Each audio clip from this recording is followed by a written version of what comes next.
Hi everyone, this is Agathas kitchen. ஒரு சின்ன சமையல் அதோடைய இம்பார்ட்டன்ஸும் முக்கியத்துவம் சொல்லணும், ஷேர் பண்ணணும்னு நினைக்கிறேன்.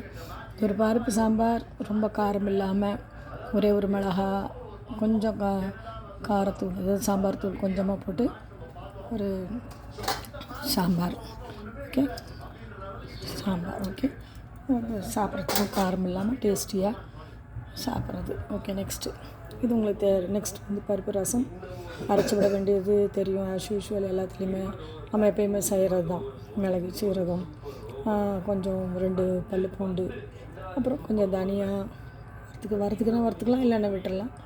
அப்புறம் ஒரு காஞ்ச மிளகா, ஒரு கொஞ்சம் கருவேப்பிலை போட்டு அரைச்சி இதில் ஊற்றிட்டு தாளிக்கிற ரசம், பருப்பு ரசம். நெக்ஸ்ட்டு ஒரு பொரியல், கேரட்டு பொரியல், ரொம்ப காரம் இல்லாமல் ஒரு மிளகா, ஒரு காஞ்ச மிளகா, ஒரு ரெட் சில்லி தாளித்து தேங்காய் போட்ட பொரியல். ஓகே, ஒரே ஒரு வாழைக்காய் மட்டும் இருந்தது, ஒரு வாழைக்காயை மட்டும் சீவி வந்து காரம் போட்டு தாளித்து விட்டுக்கிட்டோம். நெக்ஸ்ட்டு வந்து ஒரு சின்ன இது என்னென்னா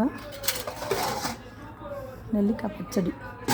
நெல்லிக்காய் பச்சடியில் வந்து என்னென்ன விட்டமின் சி, ஆஸ் யூஷுவல் எல்லாமே தெரியும் நமக்கு. இந்த நெல்லிக்காய் பச்சடி வந்து ரொம்ப ரொம்ப நல்லது. நல்லா கெட்டி தயிர், அதில் துருவன நெல்லிக்காய், தேங்காய், கொஞ்சம் வெங்காயம் தாளித்து விட்டுட்டு இதை நம்ம யூஸ் பண்ணுறது. இது இந்த தயிர் சாப்பிட்டுட்டு கொஞ்சம் ஒரு கரண்டி எடுத்து சாப்பிட்டுட்டு தண்ணி குடிச்சா அவ்வளோ இனிப்பாக இருக்கும். This is also good.